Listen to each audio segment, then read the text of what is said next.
Democrats score big wins on election night, sending a socialist and an Islamist to the mayor's office in America's largest city, while picking up governorships in New Jersey and Virginia. President Trump has changed his mind about releasing federal funds for food stamps, and the government shutdown is causing chaos at U.S. airports. The capital of American capitalism, as it's called, New York City, has just elected itself the first open socialist and Islamic mayor. He has pledged to punish the wealthy, crack down on landlords, freeze rents, open city-run grocery stores, make public transit free, and tackle the city's crime through, quote, mental health services, end quote, whatever that really means, I don't know. Zohran Mamdani, he will also be the city's first Muslim mayor. New York City's newly elected mayor has repeatedly expressed hostility toward Israel, while also defending Hamas's actions. He has also refused multiple times to condemn the slogan, globalize the intifada.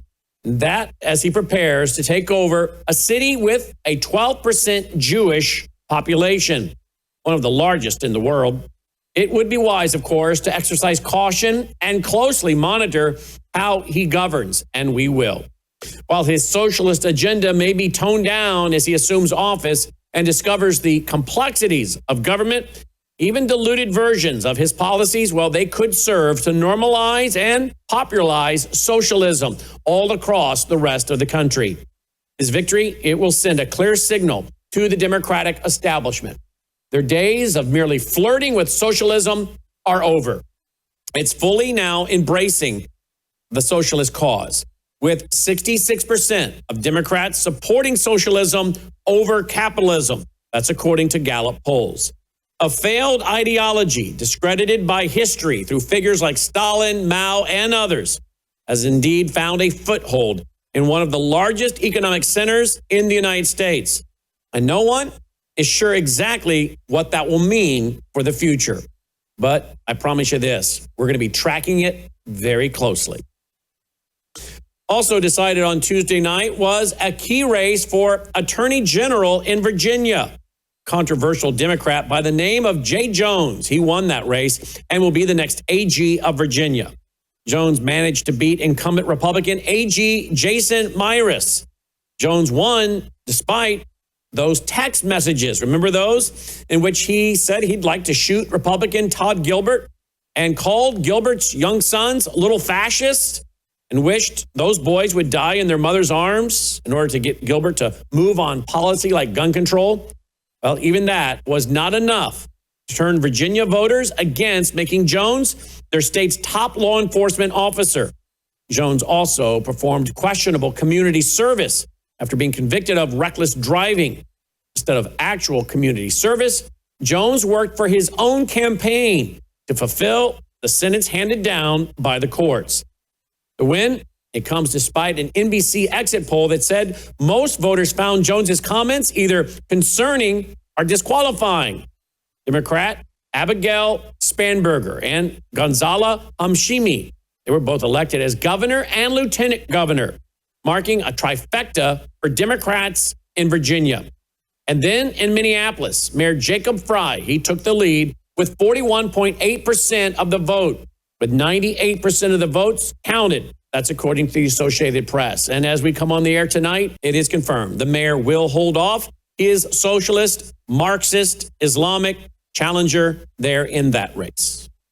Democrats also won a key gubernatorial race in New Jersey with liberal state representative Mickey Sherrill beating out Republican Jack Ciattarelli, who came close to unseating incumbent Democrat Phil Murphy just a few years ago. Ciattarelli, he garnered some surprising endorsements from local Democrats, unions, and even Jewish groups. But in deep blue New Jersey, it was not enough. Not enough to get him over the hump. Sherrill was not the strongest candidate, but apparently that's not needed. All she had to do was make her entire candidacy about you-know-who, Donald Trump. And that was enough to carry her to a victory in that blue state.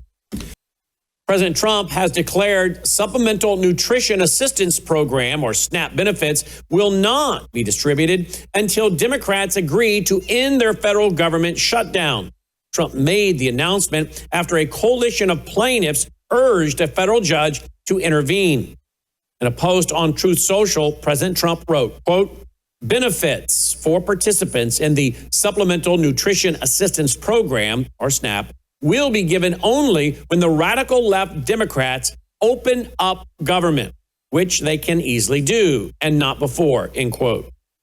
The statement followed a filing by Trump administration officials in a Rhode Island federal court indicating plans to use $4.6 billion in contingency funds to partially cover November's SNAP payments. Officials told U.S. District Judge John McConnell Jr. that the Department of Agriculture would work with states to distribute 50% of normal benefits to the program's 42 million participants. At first, Trump said he would release the funds at the 50% level. On Tuesday, he changed his mind. USDA officials said that states, they're going to need to recode their eligibility systems to process the reduced payments, warning the changes could take weeks or months to implement. Judge McConnell, he scheduled a hearing for November 6th and ordered the government to respond to the motion by the end of today, Wednesday, November 5th. In other news, the LA Times reports that the government shutdown is beginning to cause more sustained delays at airports across the country due to a shortage in air traffic controllers that could in fact get worse as the busy holiday travel season approaches. Airport interruptions have been largely sporadic, but this weekend was the worst for air traffic control staffing since the shutdown began last month.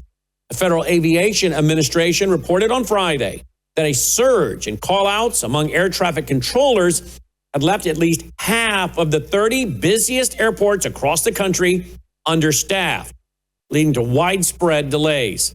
Two of Southern California's busiest airports, Los Angeles International Airport and San Diego International Airport, they experienced average flight delays of at least an hour. That was on Sunday. And it might be just, of course, the beginning as the government shutdown heads into its second month. At the same time, travelers preparing to fly to spend time with loved ones around the Thanksgiving period. Transportation Secretary Sean Duffy said in an interview on CBS Face the Nation that it's only going to get worse.